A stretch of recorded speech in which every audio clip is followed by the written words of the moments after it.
morning. Good morning po mga idol. Gandang umaga po sa ating lahat. Makulimlim na umaga ito ngayon. Yan po. Makulimlim. Madilim po ang kalangitan mga idol. Madilim ang kalangitan dito sa amin. Yan. Kita po ang kalangitan. Ang dilim. Yan mga idol. Oh. Nagbabadyang umulan ba? Ano? Napakadilim. Napakadilim po dito ngayon sa amin. Ngayong umagang ito. Ay pag po bumagsak itong ulan na ito, nako.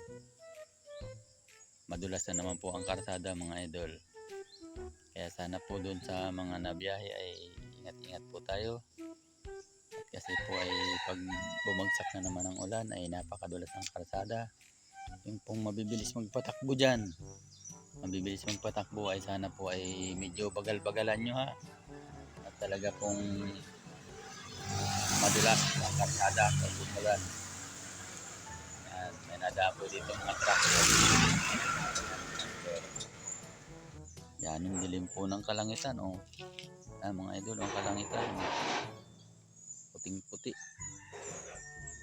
Kumbaga man ay hindi malinaw ang kalangitan. Kumbaga ay puro ulap na uulan yata ng malakas ngayong magang ari. Kaya sana po ay para sa akin ay sana po ay umulan. Umulan po ng malakas mga idol. Para naman po yung aking hukay po ay magkatubig. Hanggang ngayon po mga idol ay wala pang tubig yung aking hukay na yan.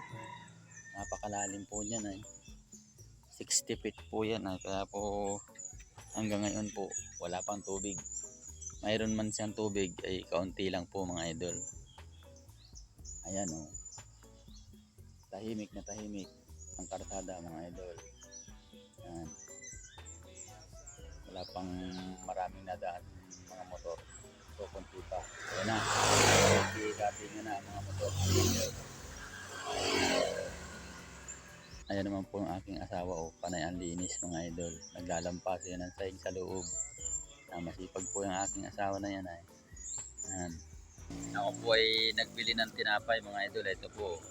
Ayan. Sarap wari. Pa. Ari pa mga idol. Para pagkagising ng aking anak na lalaki ay di mag-aalmusal yun ay. Mahilig po yan sa munay. Ubos po nung aking anak yung isang balot na munay. Kulang pa yan mga idol. Kulang pa sa kanya yan. Kaya dinalawa ko yung munay. Dinalawa ko ang bili. Salamat po at magandang umaga po sa ating lahat mga idol. Ingat-ingat po tayo. God bless po.